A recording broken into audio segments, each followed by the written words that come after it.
Greetings, Assassins!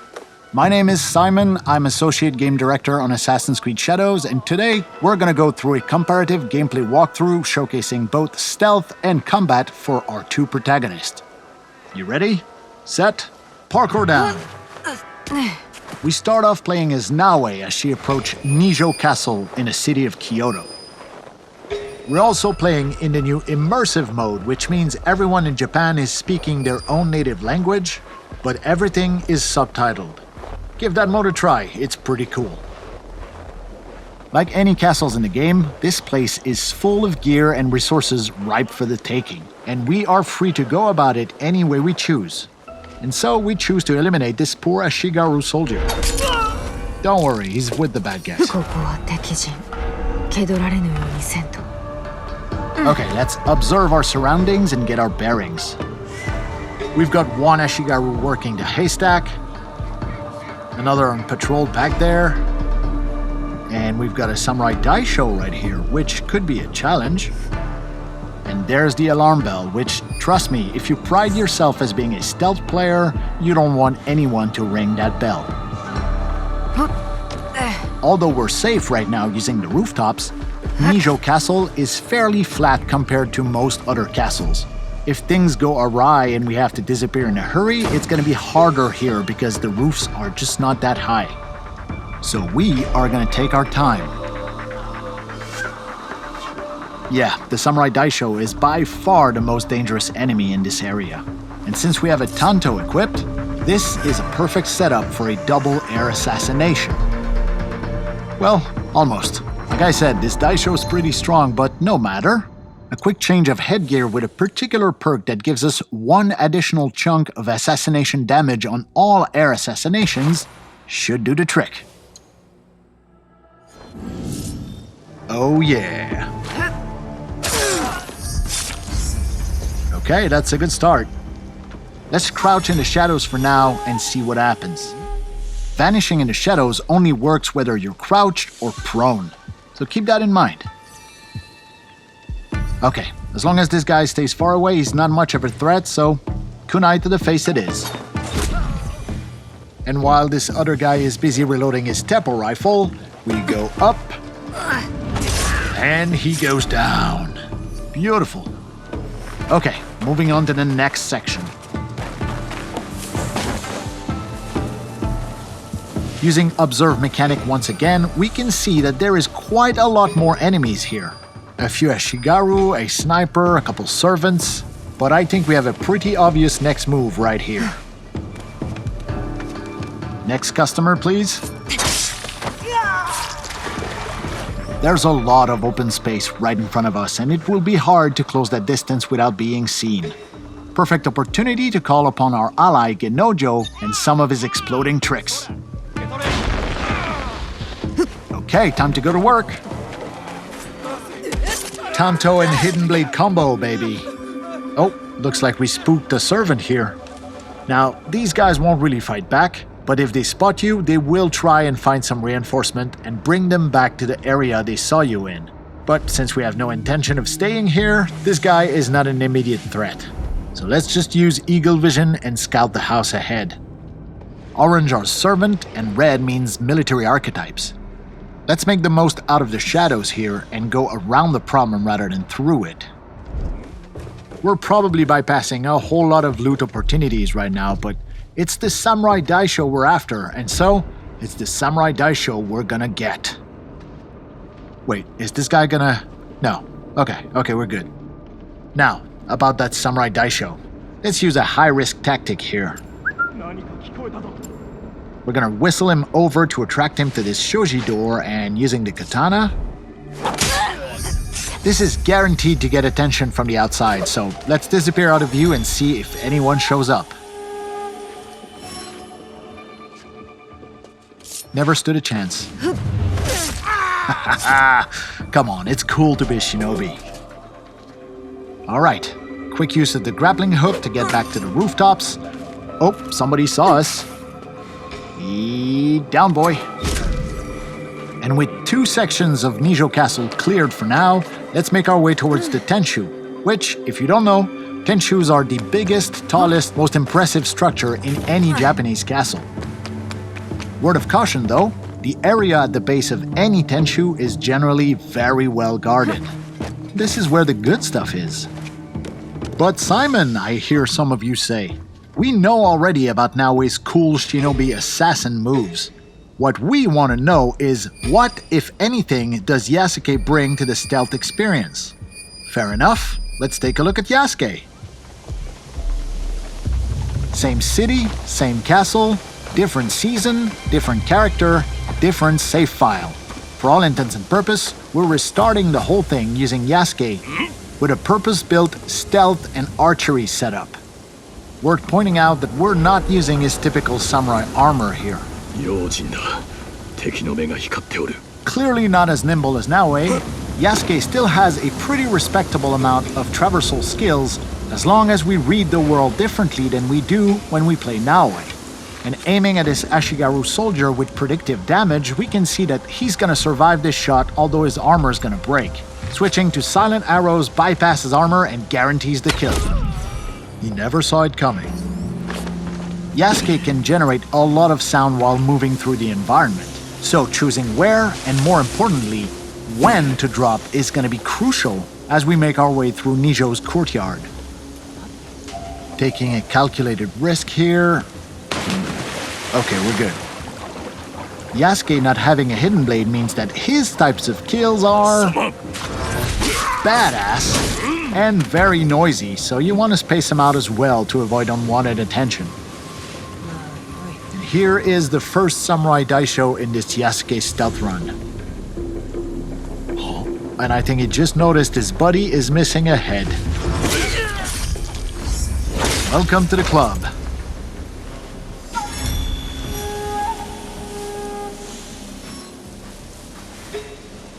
Oh.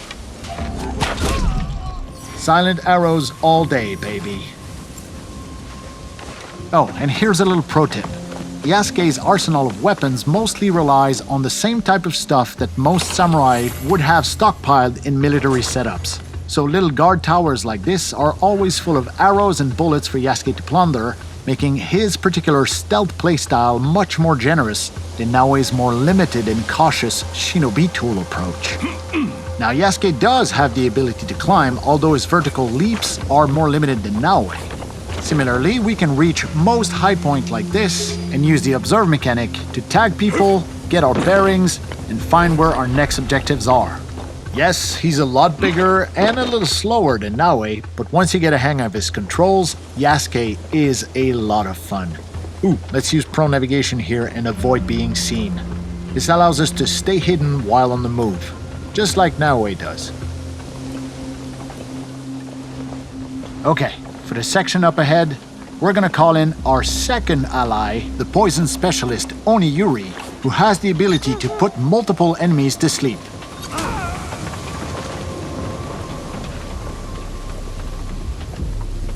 Yeah, no poison for you. Courtyard clear. Time to move into the house. Little fun fact about Oniyuri's poison clouds, they will affect any other enemy who investigate those bodies and will also make them fall asleep.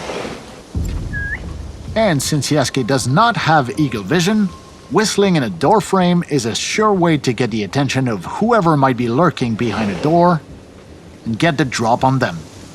Hi. We previously saw with Naoe that this house during winter is full of people, but here in summer during broad daylight, there was only one samurai guarding a tapestry, which will look infinitely better in our own hideout. Your move, buddy. Yeah, that's a good move. Okay, moving on to the next section here. Hold on, we're gonna get some elevation first and get our bearings. Let's use this crate here. And let's get a feel for the neighborhood. Let's take down the alarm bell just to be safe.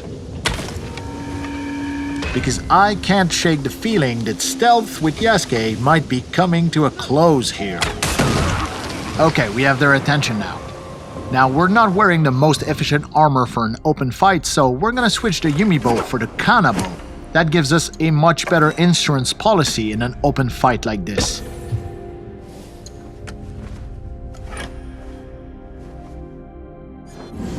Okay, let's go get it. Oh yeah, you're up.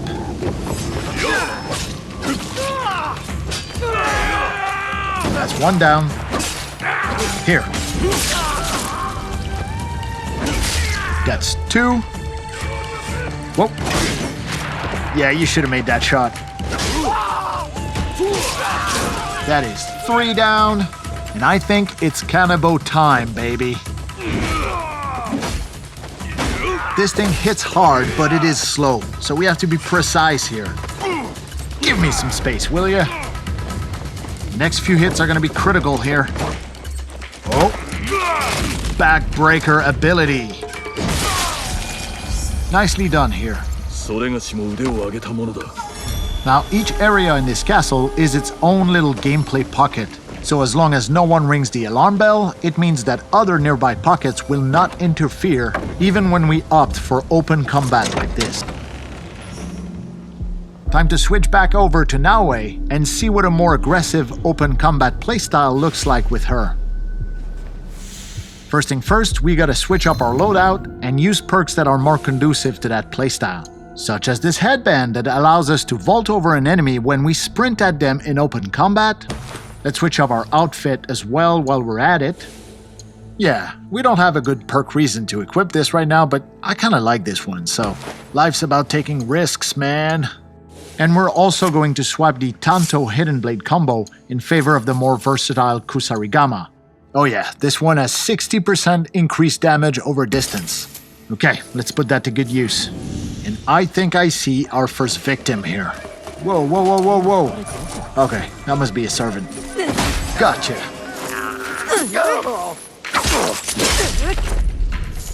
One more for good luck. Ah, where did that servant go?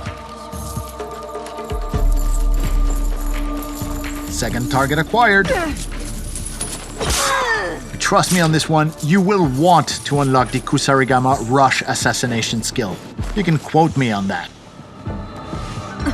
Quiet approach here, and down he goes. Observe mechanic. This identifies a secondary target we've been tracking for a while now. Wait, yeah, it was a servant, because we can see them coming back with a bunch of reinforcements. So we're gonna dispatch Yaya to take care of that distraction. She should have no problem dealing with these two grunts. I mean, I think.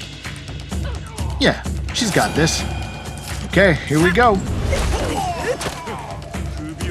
Pull the trigger too fast on this one. Deflect plus manual vault over, but with this headband perk we got on, we just have to sprint at the enemy and it auto vaults over. Nice little perk. Whoops, sorry about the barrels. Ow! Hup. Yo, I'm over here. And catch. Okay then, have some of this.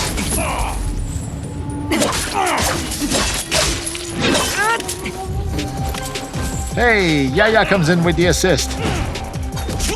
Okay, we're gonna deploy some tricks here. Can't assassinate him in smoke, but he won't see this coming either.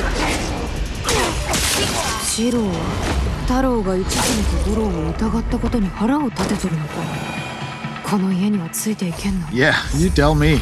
Don't worry, it'll all make sense once you get your hands on the game. For now, let's take a look at the very top of this Tenchu where this white dot represents the unique Samurai Daisho chest from this castle.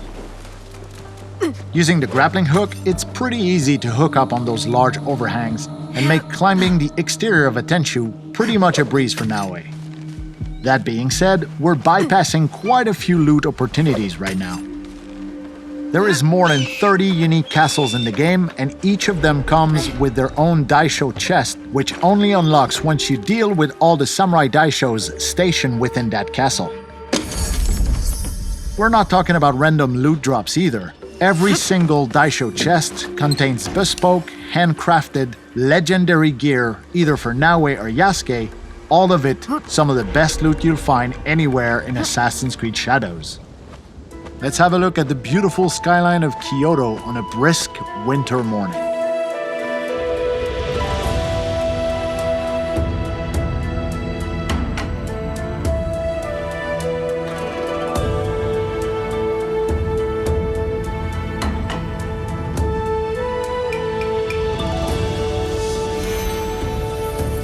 Using the observe mechanic on top of a synchronization point like this will reveal nearby points of interest. Up to us to place markers as we see fit to further our exploration of Japan.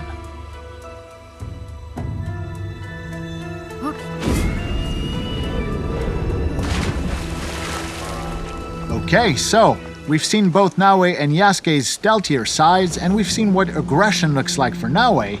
Now, let's switch over to our samurai and see what we can muster from a full frontal aggressive assault with Yasuke. Once again, it's time to shake up our loadout with much more aggressive weapons. Okay, first we're gonna pick the Naginata here, which is excellent for crowd control. And because stealth will not be an option here, let's use the Teppo rifle for maximum range efficiency as well. We expect stiff opposition here, so using a full-on armor set with a perk that allows Yasuke to parry unstoppable attacks makes a whole lot of sense. And to literally cap it off, a matching samurai helmet with a perk that deals 50% damage on parries. Look, I don't want to jinx it, but I think we got this. Okay, are we ready? Knock knock. Yep, you're done. Oh ho ho ho!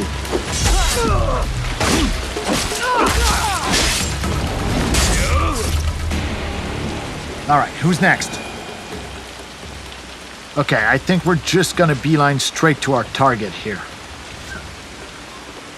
Oh, sniper on the right. Calling in Yagoro.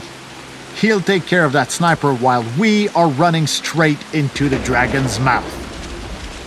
This is gonna be good. Hello, Takahashi Shiro. We've been looking for you. Come on, what you got, big man? Right, we can parry these. There you go. No, you don't.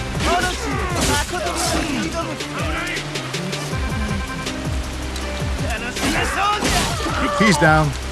It's you and me, pal. Armor break. So now that he has no armor, we're chipping away at his health. And here we go.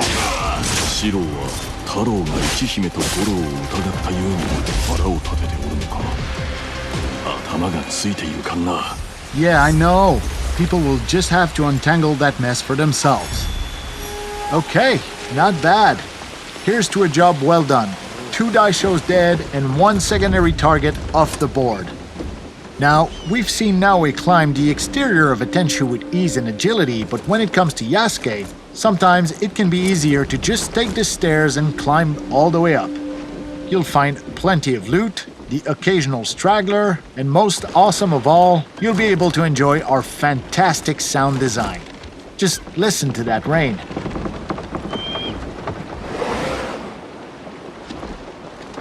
It's awesome. Okay, up the ladder and onto the last floor here.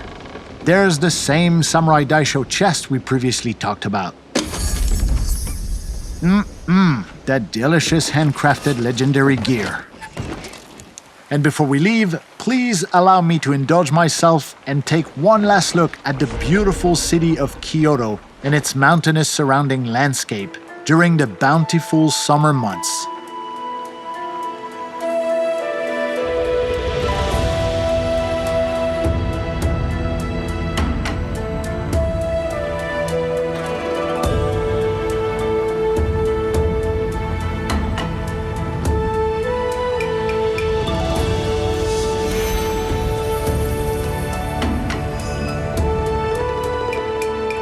This concludes our comparative gameplay walkthrough for stealth and combat between Yasuke and Naoe. For everyone at Ubisoft, we hope you'll join us on the streets of feudal Japan very soon. Have a good one. See ya.